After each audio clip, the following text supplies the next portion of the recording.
So class, this is our next lecture on first year physics MCQs. In this lecture, I am going to solve the MCQs of chapter number 7. तो chapter number 7 हमारा work power energy है। अब हम इसके MCQs solve करेंगे। Double star means आपको पता है कि ये आंसर्स होते हैं। आई रिपीट अगेन कि ये चैनल अगर आपने सब्सक्राइब ना किया तो सब्सक्राइब कर लीजिएगा। वैसे तो सारे लेक्चर्स फर्स्ट ईयर के हैं, लेकिन ये सेकंड ईयर में आपको यहाँ से बहुत सारे लेक्चर्स मिल जाएंगे। MCQs के भी हैं इसमें लेक्चर्स और सारे न्यूमेरिकल्स के भी लेक्चर्स मौजूद हैं with detail description, detail diagram.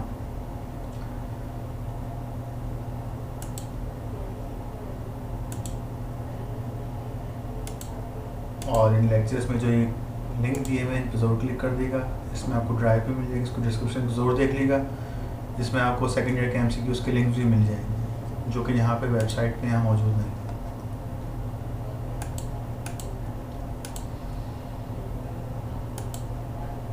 Okay, अब हम आने चैप्टर नंबर 7 पे। तो 7 के मैं सबसे पहले ज़रा फॉर्मूला वो शीट ओपन कर दूँ।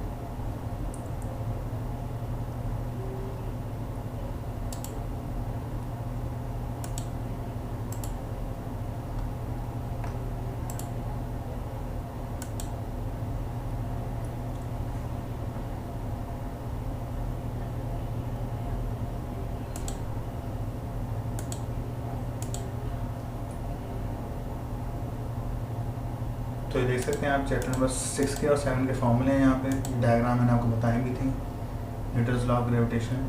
अभी मैंने चैप्टर नंबर 6 में आपको बताई थी डायग्राम में, वर्कशीट शेयर करना भूल गया था वहाँ पे आपसे। तो ये इसके सारे फॉर्मूले हैं विद डायग्राम्स। ये वर्कशीट आपको यहाँ से मिल सकती है। सबसे पहले फॉर्मूले याद करिएगा और MCQs को पढ़ने से पहले रफ कॉपी लेके बैठिए, वीडियो को बार बार स्टॉप करके देखिए और चीज़ों को नोट करें, तो आपकी MCQs की प्रैक्टिस अच्छी हो जाएगी, अदरवाइज़ नहीं हो पाएगी। अगर आपसे वैसे ही इसको वर्बली देख लेंगे तो MCQs की प्रैक्टिस नहीं हो पाएगी। MCQs की फाइल आप यहाँ से डाउनलोड कर सकते हैं, सब चीज़ें गिवन है यहाँ पर।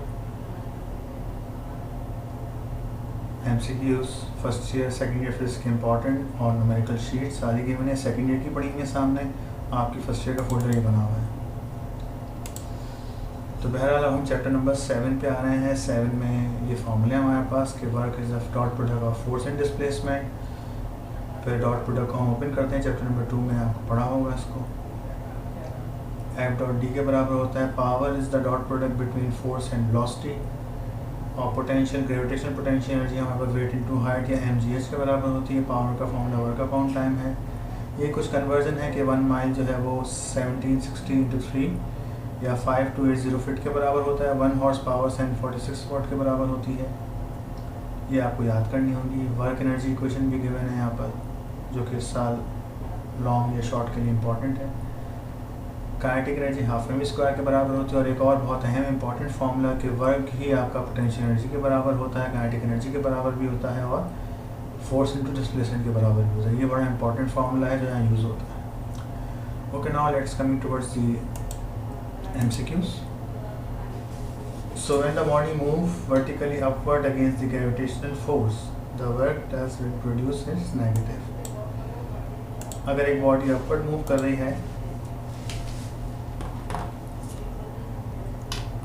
एक बॉडी अपवर्ड डिस्प्लेस कर रही है, डिस्प्लेसमेंट इसमें अपवर्ड हो रही है, तो ग्रेविटेशनल फोर्स जो कि डाउनवर्ड होती है उसके तहत अगर हम इसका वर्क देखें तो एंगल कितना आ रहा है, 180 आ रहा है। तो वर्क का फॉर्मूला क्या होता है, फोर्स डॉट डिस्प्लेसमेंट या F डॉट डी कह लीजिए, एफ डी कॉस थीटा। तो एफ डी कॉस 180 जब आप रखेंगे तो कॉस 180 -1 के बराबर आता है।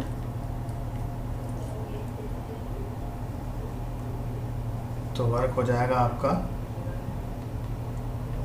-1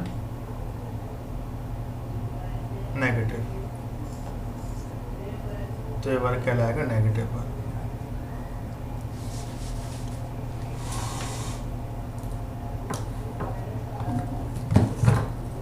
ओके, तो इस वर्क को हम क्या कहते हैं, नेगेटिव वर्क मानते हैं। तो पहले का आंसर हमारे पास क्या आ रहा है, नेगेटिव वर्क आ रहा है।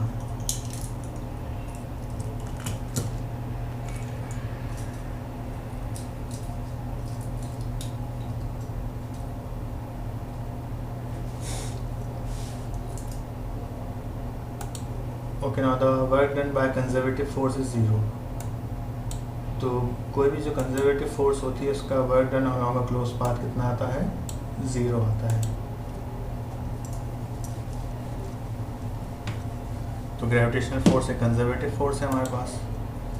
तो ग्रेविटेशनल फोर्स पे जब हम क्लोज पाथ पे कोई भी वर्क करते हैं, जैसे ये क्लोज पाथ हो गया, ए से बी जाएं, बी से सी आ जाएं, तो वेट हमेशा डाउनवर्ड एक्ट कर रहा होता है। यहाँ पे भी डाउनवर्ड एक्ट कर रहे हैं, यहाँ पे भी डाउनवर्ड एक्ट कर रहे हैं। तो जब हम यहाँ पे टोटल वर्क निकालते हैं, work from A to B, B to C, और फिर सी से दोबारा ए पर आ जाए, क्लोज पाथ है, जहाँ से चले ए से चले दोबारा ए के ऊपर आ गए। तो हम इसको टुकड़ों में सॉल्व करते हैं, work from A to B plus work from B to C plus work from C to ए।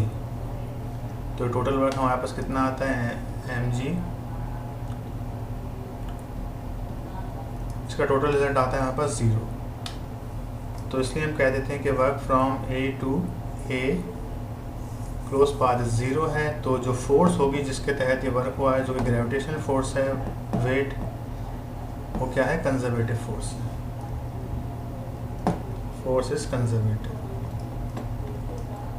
ये थ्योरी में आपने पढ़ा होगा, पूरा टॉपिक है, मैं इसको और ज़्यादा डिटेल अभी नहीं बता सकता, डेरिवेशन करानी पड़ जाएगी। Work done by centripetal force 0 because body moves eight right angle.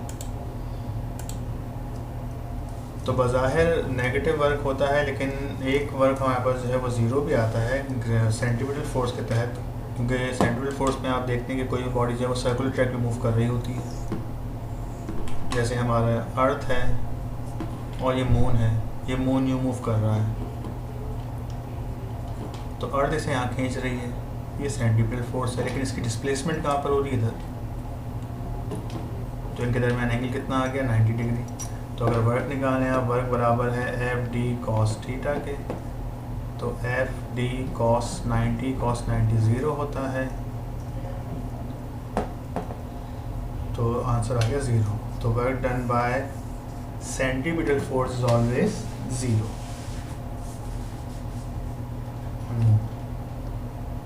Centripetal force का वर्क हमेशा क्या आता है?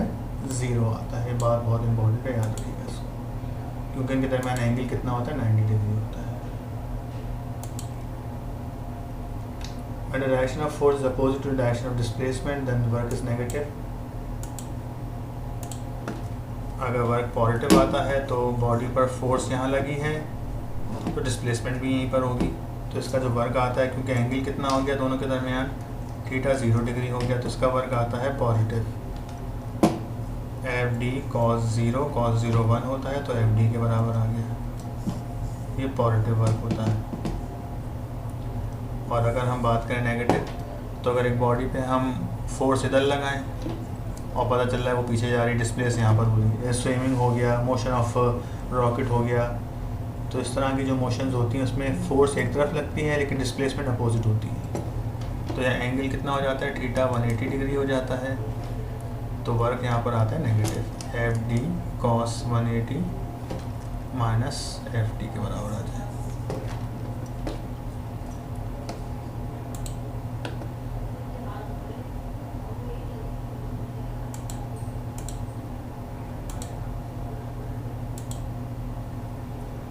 ठीक है, work done by centripetal force is always 0। एक मैंने बता दिया आपको, when the direction force is same the direction of displacement work is positive। अगर फोर्स और डिस्प्लेसमेंट सेम होंगे तो वर्क क्या आएगा? पॉजिटिव। ये दिखा दिया मैंने। Work along a closed path in a conservative gravitational field is 0। Close path पर वर्क डन कंजर्वेटिव फील्ड में क्या आता है? 0 आता है। The amount of work is maximum when the angle between the direction of force is 0। A conservative field is that in which work is independent of path। Work depend नहीं करता, angular momentum conserve का कोई ताल्लुक नहीं, conservative से linear momentum का भी कोई ताल्लुक नहीं है। Work is independent of path. Force F ये गिवन है और वर्क आपको फाइंड आउट करें तो उनका डॉट प्रोडक्ट लेना होगा आपको। इसका पहले मैं सवाल कॉपी कर लूँ, फिर मैं आपको उसका डॉट प्रोडक्ट दिखा देता हूँ। MCQ नंबर 10 है ये। F गिवन है 3i प्लस 5j कैप, और R गिवन है 6i minus 2j cap. Work आपने फाइंड आउट करना है।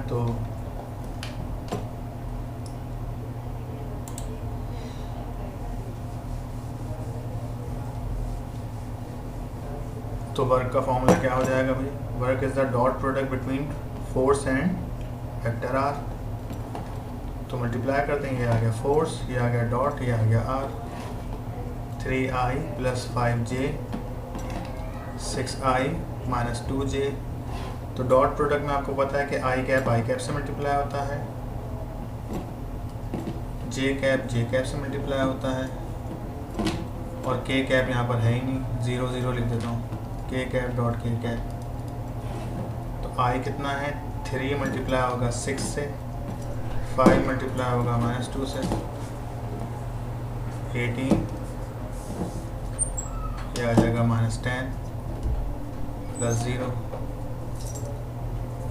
तो कितना आंसर आ गया इसका? 8 न्यूटन, 8 जूल सॉरी।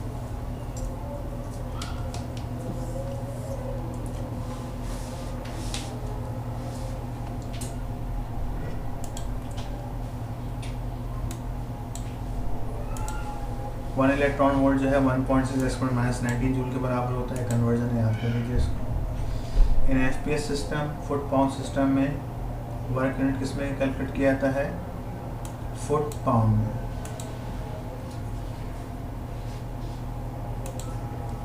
तो वर्क जो है वो क्या है? फोर्स और डिस्प्लेसमेंट का प्रोडक्ट है। तो फोर्स हम पाउंड्स में मेजर करते हैं और डिस्टेंस आता है फुट में। तो फुट पाउंड्स इसका आंसर है।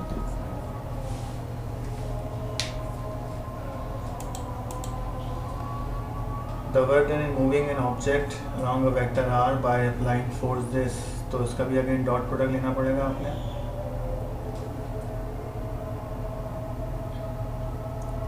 इसका डॉट प्रोडक्ट कितना आ जाएगा? अगर मैं यहीं पे इसका डॉट प्रोडक्ट लेता हूँ, वेक्टर क्या है हमारे पास? 3i plus 3i plus 2j minus 5k। Force कितनी है? 2i minus j minus k।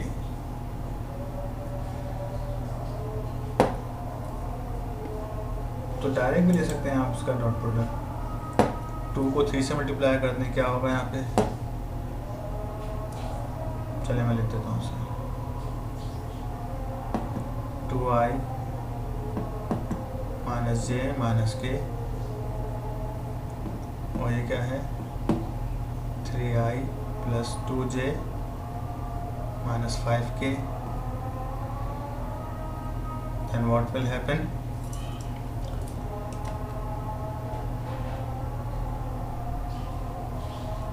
To multiply होगा 3 से, ये -1 है, j के साथ -1 लिखा हुआ है, -1 मल्टीप्लाई होगा 2 से, और -5 मल्टीप्लाई होगा -1 से, -1 -5। तो 3 2 6 -2, 5 1 5 प्लस का 5। तो कितना आंसर आ रहा है? 9 जूल आंसर आ गया।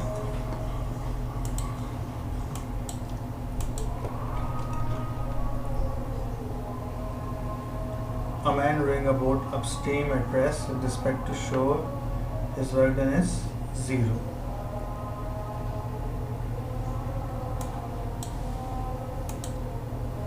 एक मैन जो है वो बोट को रोइंग कर रहा है, इज एट रेस्ट। अगर वो रेस्ट में है तो उसका वर्क कितना हो जाएगा? 0। डिस्प्लेसमेंट ही नहीं होगी तो फायदा क्यों होगा?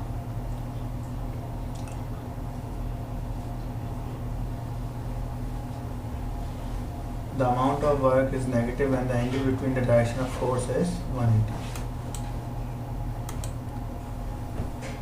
A bucket of 10 kg is moving downward in gravitational field.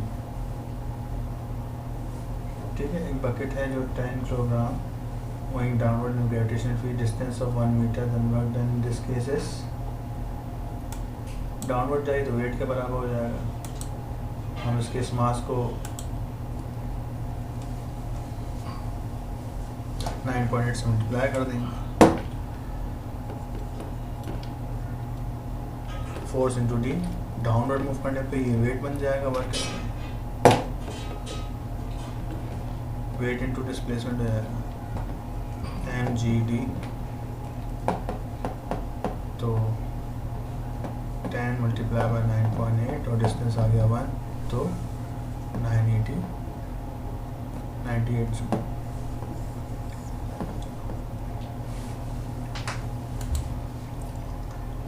Again force और जिसका लेना है तो आई के साथ आई मल्टीप्लाई आता है, आई के साथ जे आ रहा है, तो इसका आंसर 0 आ जाएगा डॉट प्रोडक्ट में। आई का डॉट प्रोडक्ट आई से बनता है, तो इसका आई कंपोनेंट है, जे 0 है, के 0 है, वेक्टर आर में सिर्फ जे आ रहा है, आई और के 0 है, तो इसका डॉट प्रोडक्ट 0 आ जाएगा। Watt hour is the unit of energy, तो वॉट और आवर मल्टीप्लाई हो रहे हैं, पावर का फॉर्मूला क्या होता है, वर्क अपॉन टाइम या एनर्जी अपॉन टाइम, तो एनर्जी क्या हो जाएगी, पावर मल्टीप्लाई बाय टाइम, यानी कि इसका होता है what, power work upon time होता है, एनर्जी अपॉन टाइम, तो एनर्जी क्या हो जाएगी, power multiply by T, power का वॉट, और टाइम का अगर आप आवर भी लिख दें तो वॉट इंटू आवर किसका यूनिट बन रहा है, एनर्जी का। If the velocity of moving body is double, its kinetic energy will become 4 times, जब वहाँ पे velocity का स्क्वायर आ रहा होता है। इस तरह के कई नंबर का मैंने आपको करा दिया। kinetic एनर्जी क्या होती है, हाफ mv स्क्वायर, तो अगर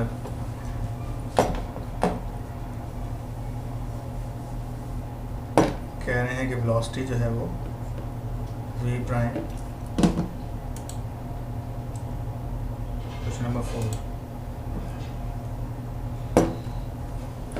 अगर वेलोसिटी जो है वो डबल हो रही है,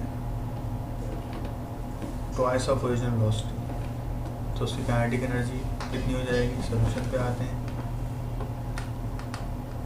के ई बराबर होती है हाफ एम वी स्क्वायर, तो जिनका जिक्र है वो रहेगी, बाकी चीज़ें चेंज नहीं होंगी, मास यहाँ पे कांस्टेंट रहेगा। क्वेश्चन 1, न्यू फार्मूला हो जाएगा के E prime is equal to half M V prime का स्क्वायर,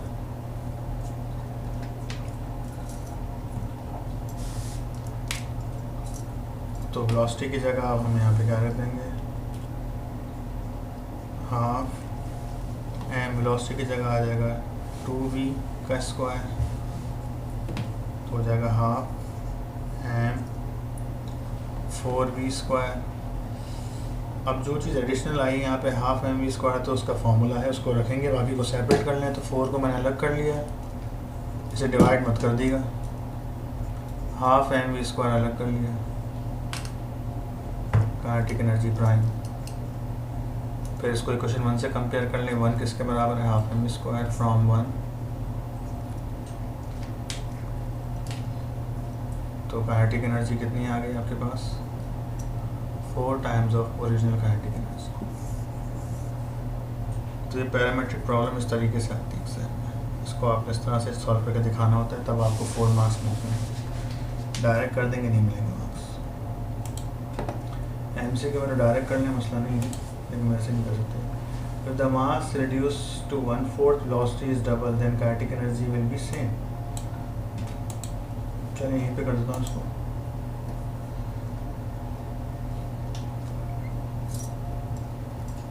तो कह रहे वेलोसिटी डबल हो गई, लेकिन मास क्या कर दिया हमने, 1/4 कर दिया ऑफ ओरिजिनल मास। तो अब मास भी चेंज हो रहा है, तो मास की जगह भी m प्राइम आ जाएगा, तो मास की जगह क्या आ गया 4,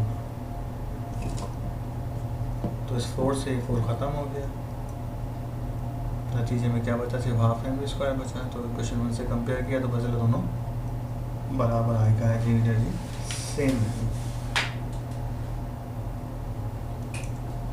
ठीक है।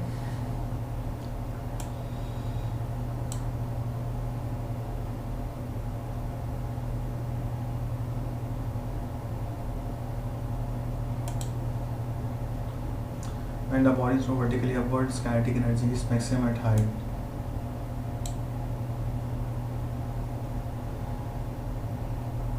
When the body throws vertically upwards, kinetic energy is maximum. Kinetic energy at maximum height, तो मैक्सिमम हाइट पे तो काइनेटिक एनर्जी जीरो हो जाएगी, ऊंचाई पे जाके बॉडी रुकती है। 1 किलोवाट आवर जो है वो किसके बराबर होता है? 3.6 एक्सपोनेंट 6 जूल के बराबर होता है। ये बताया था मैं आपको।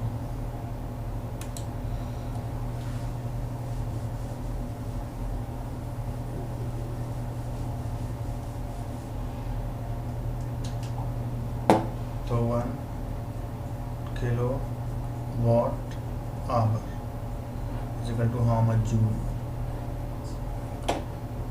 तो हम इनको ऐसे यूनिट में लेके आए, किलो का मतलब होता है 1000,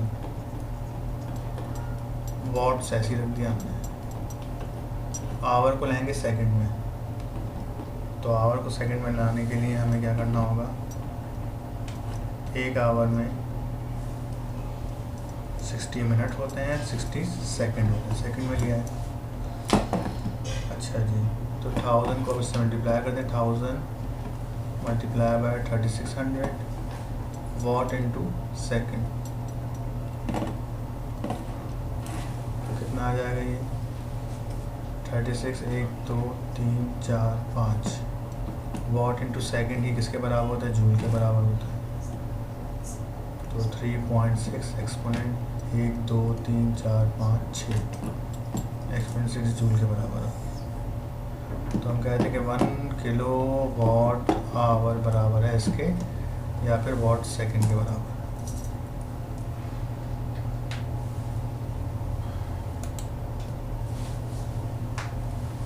electron volt is the unit of energy, ये भी एटॉमिक फिजिक्स में आता है, न्यूक्लियर फिजिक्स में भी आएगा। A bomb of mass 9 kg exploded in 2 pieces, mass of 3 kg and 6 kg. The velocity of 3 kg mass is 16 meter. The kinetic energy of 6 kg mass will be 192। ये मैं आपको बाद में बता दूंगा, आउट ऑफ कोर्स है, course में नहीं रहा, पहले था ये। The mass and speed are double। अगर मास और स्पीड डबल कर दी जाए तो काइनेटिक एनर्जी कितनी हो जाएगी? Increase 8 times. देखते हैं,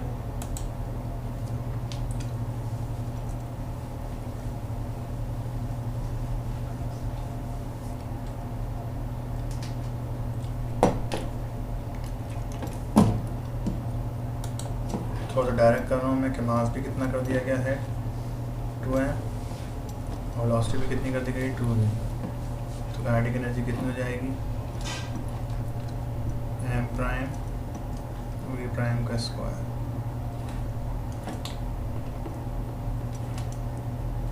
तो हाफ 2m और ये हो जाएगा 4v स्क्वायर। तो 4 और 2 को अलग कर लें, 8 हो गया, और हाफ mv स्क्वायर को अलग कर लें, तो हो जाएगा 8 ke।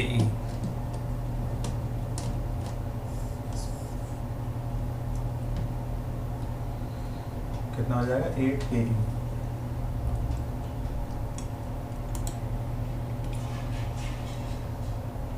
A 2 meter tall man standing at the top of 30 meter tall tower raises 1 kilogram mass 0.5 meter above his head. The potentially raised mass may be considered to be, तो इनकी height given है, ये मास है,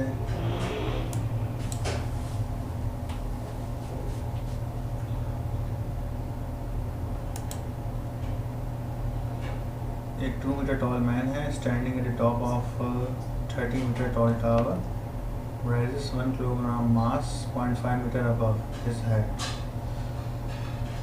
अच्छा जी, इसमें तो उनकी सारी हाइट्स को ऐड करना पड़ेगा, फिर उसमें mg अप्लाई करना पड़ेगा।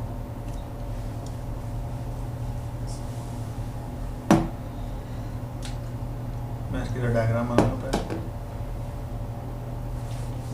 एक पर्सन है किसी टावर पे खड़ा हुआ है,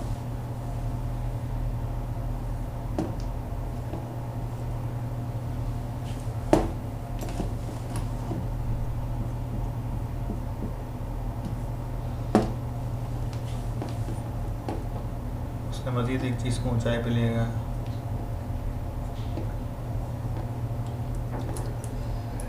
तो ये हाइट कितनी है 30 मीटर,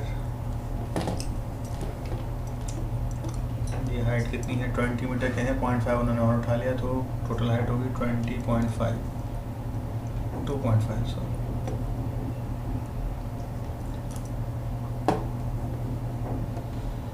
और मास कितना है 1 किलोग्राम। ठीक है भाई, 1 किलोग्राम का मास उन्होंने इतनी ऊंचाई पर उठा लिया है अपने हाथ से। टोटल हाइट कितनी हो गई हमारे पास 32.5 मीटर, और मास कितना है आपके पास 1 किलोग्राम। तो पोटेंशियल एनर्जी कितनी हो जाएगी mgh 1 multiply by 9.8 multiply by 32.5 करेंगे, हमें आंसर मिल जाएगा जूल में 3185 जूल। ठीक है। Air resistance is negligible, the sum of kinetic and potential if free falling remains same. Air resistance ना हो तो काइनेटिक और पोटेंशियल एनर्जी का सम जो है वो सेम रहता है, कंजर्व रहता है। The absolute potential energy of a body mass m situated distance r at the centre of अर्थ।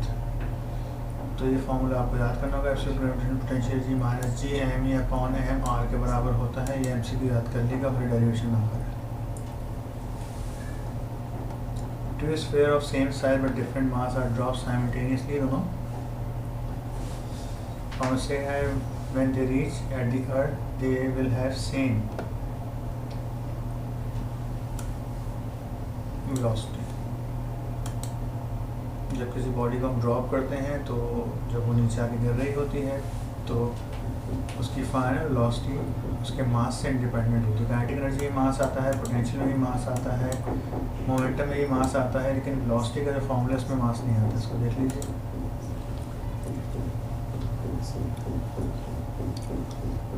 हम किसी चीज़ को ड्रॉप करते हैं तो उसकी VI तो ज़ीरो होती है, जब वो यहाँ पहुँचती है just before hit the ground VF।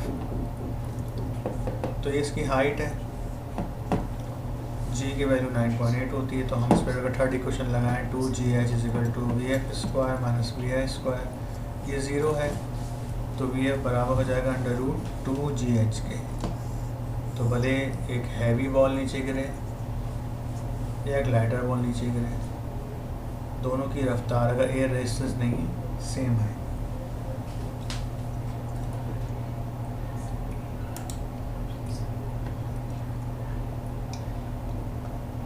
1 kilogram ball kinetic energy 1 joule, तो हाफ mv² लगा दें, स्पीड निकालनी है। चलिए 1.146 1 किलोग्राम बॉल है और 1 एनर्जी जूल है उसकी।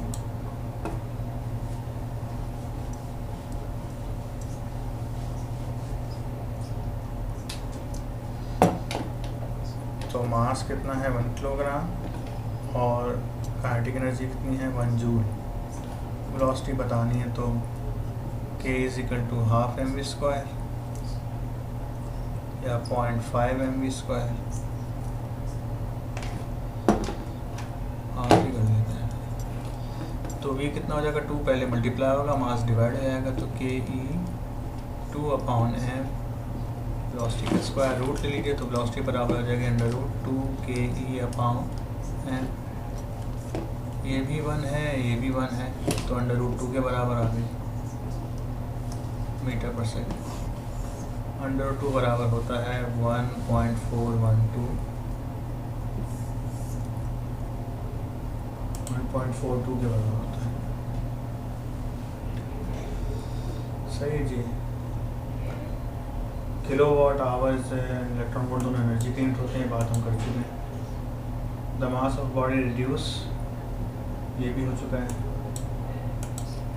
Velocity of a moving body is half, kinetic energy will become 1/4। इसको देख लेते हैं जल्दी से। वेलोसिटी अगर हाफ हुई है तो काइनेटिक एनर्जी पे क्या फर्क आएगा। वेलोसिटी जो है वो v/2 हो गई, तो काइनेटिक एनर्जी कितनी हो जाएगी, k बराबर है हाफ mv² के नई काइनेटिक एनर्जी बराबर है हाफ एम वी प्राइम का स्क्वायर। वेलोसिटी और काइनेटिक एनर्जी में चीज़ आया तो सिर्फ इन पे प्राइम लगेगा, मास पे प्राइम नहीं लगा। हाफ एम वी अपॉन 2 का स्क्वायर, स्क्वायर करेंगे तो कितना हो जाएगा ये वी अपॉन 4, तो काइनेटिक एनर्जी अपॉन 4 आंसर आ जाएगा इसका।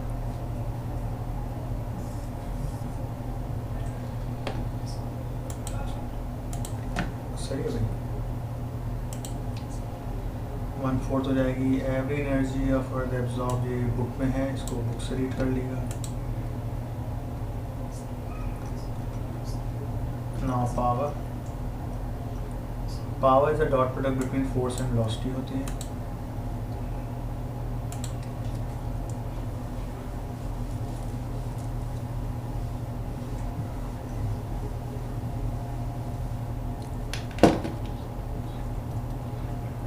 Power is a dot product between force and velocity and work done upon time,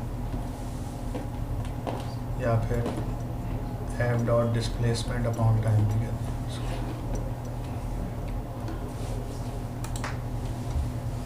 The one of the following is not a unit of power, तो foot pound second भी है, kilowatt hour energy का unit है। Joule पर second भी है, foot pound भी है, हॉर्स पावर भी है, इसका इंडस्ट्रियल यूनिट हॉर्स पावर है। A jet plane engine drops a thrust forward 200 Newton when flying 20 metre पर सेकेंड, तो इन दोनों को मल्टीप्लाई कर दें। फोर्स और स्पीड को, तो हमारे पास ये आंसर आ जाएगा। फोर्स गिवन है और वेलोसिटी गिवन है। Power is a dot product equal to F V upon time, ये मैंने बताया भी, वहाँ एफ एस लिखा था, यहाँ पे डी लिखा होगा, डी भी लिख सकते हैं। The dimension of power is M L T inverse 3, ये मैं बताता हूँ आपको। तो पावर की डायमेंशन क्या हो जाएगी, वर्क अपॉन टी, वर्क है force, force distance upon T, force को मैंने M A S upon T लिख दिया। अब इनकी डायमेंशन रख दीजिए, तो मास की जगह m आ गया, a की जगह l, t इनवर्स 2 आ गया, s की जगह फिर l आ गया, टाइम की जगह t आ गया, तो m l स्क्वायर, t को नीचे लिया, t क्यूब हो गया, ऊपर ले जाएं, m l square t inverse 3 हो गया। ये कर चुके हैं हम चैप्टर 1 में। 1 हॉर्स पावर 746 वाट के बराबर होता है। Power can be express as F dot V का डॉट प्रोडक्ट होता है फोर्स इंटू वेलोसिटी का। The dot product of force and velocity is called power. 1 horse power is equal to इतने फुट पाउंड पर सेकंड के बराबर होता है, याद कर लीजिएगा इसको। Pump is need to lift water through a height of 2.5 metre with the rate of this, ये न्यूमेरिकल है, चलिए मैं करा देता हूँ। हॉर्स पावर में न्यूमेरिकल है का,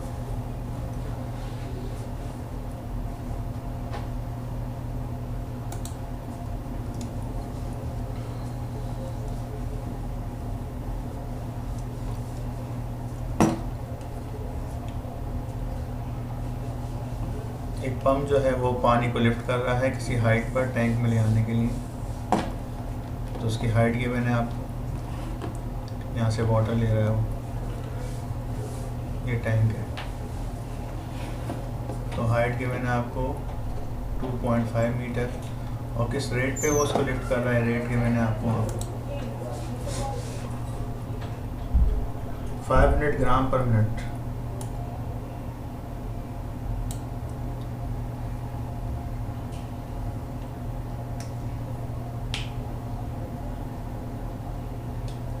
ठीक है, तो 500 ग्राम पर मिनट के साथ शो कर रहा है। ये ग्राम पर मिनट ये क्या है, तो ये ग्राम पर मिनट जो है आपके पास ये दिया हुआ है मास अपॉन टाइम। इनको चाहे तो आप अलग अलग करके भी लिख सकते हैं, यानी कि मास कितना है आपके पास 500 ग्राम और टाइम कितना है 1 मिनट। तो 1 मिनट को 60 सेकंड लिख लिया आपने। ग्राम को किलोग्राम में करने का क्या तरीका है, 1000 से डिवाइड कर दें, ये मैंने इसको 1000 से डिवाइड कर दिया। 500 मल्टीप्लाई बाय 10⁻³ डिवाइड कर दिया, 10⁻³ से मल्टीप्लाई कर दिया, बात एक ही है। 500 डिवाइड बाय 1000 तो 0.5 किलोग्राम आ गया, और टाइम आ गया 1 मिनट यानी कि 60 सेकेंड। तो हमें इसकी पावर निकालनी है, किस पावर से ये इसको लिफ्ट कर रहा है। तो पावर का फॉर्मूला क्या है, वर्क अपॉन टाइम। यहाँ पे वर्क जो हो रहा है वो पोटेंशियल एनर्जी की शक्ल में हो रहा है, potential energy upon time. Potential energy का फॉर्मूला mgh/t हो गया। ये सारी वैल्यूज़ हम रखेंगे, हमें आंसर मिल जाएगा वॉट्स में। फिर उस वैल्यू को हम डिवाइड कर देंगे 746 से, तो फिर हमें आंसर मिल जाएगा हॉर्स पावर में। और वो आंसर कितना आएगा, ये आएगा 2.7x⁻⁴। A car is moving at constant speed, velocity given है, friction force acting on this, तो फोर्स और स्पीड को मल्टीप्लाई कर दें, 2500 को मल्टीप्लाई करने से तो कितना आंसर आएगा, 25,000 वोल्ट्स। तो 25 किलो वॉट्स आंसर आएगा। डायमेंशन ऑफ पावर ये हो चुका है। The time rate of doing work is called power. The time rate of doing work, that is power, is 0 when the angle between force and velocity is 0. क्या कहते हैं, time rate of doing work is power, जब इन दोनों के दरमियान angle कितना हो, 90। हाँ भाई, अगर वर्क ही 0 होगा तो पावर कितनी आएगी, यानी सेंटीमीटर फोर्स अगर कोई वर्क करेगी तो वो 0 आएगा, तो उसकी पावर भी 0 मानी जाएगी। Angle between force and velocity कितना है, 90 हो, तो उनका डॉट प्रोडक्ट 0 आ जाए। देखें यहाँ पे ये कह रहे हैं इस चीज़ में,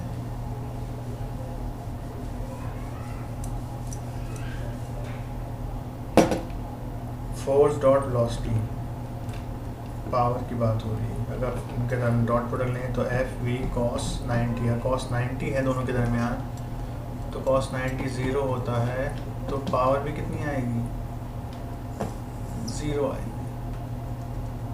ओके, अच्छा MCQ।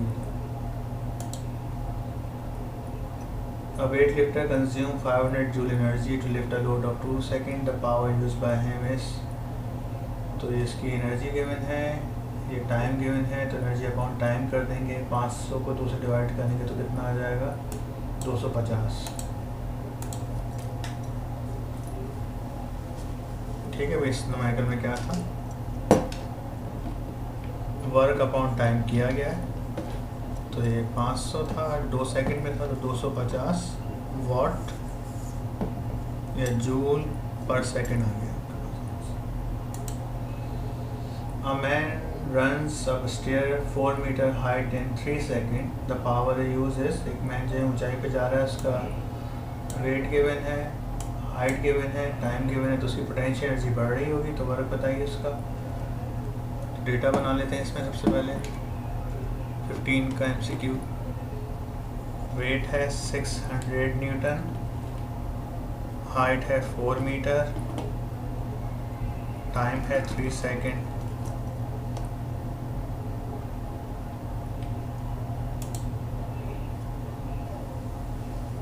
ठीक है जी, तो पावर का फॉर्मूला क्या है, वर्क अपॉन टाइम। यहाँ पे वर्क पोटेंशियल एनर्जी शक्ल में हो रहा है, क्योंकि एक ऑब्जेक्ट ऊंचाई पे जा रहा है, स्टेयर्स रन कर रहा है।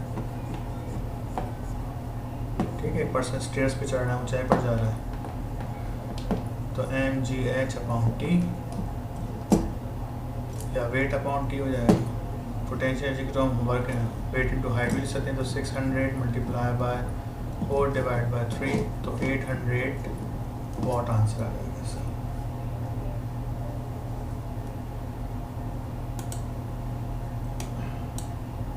ठीक है जी, तो हमारे पास ये चैप्टर नंबर 7 के MCQ भी वाइंड अप हो चुके हैं। इसके तक आप थोड़े से फॉर्मूले देख लीजिए।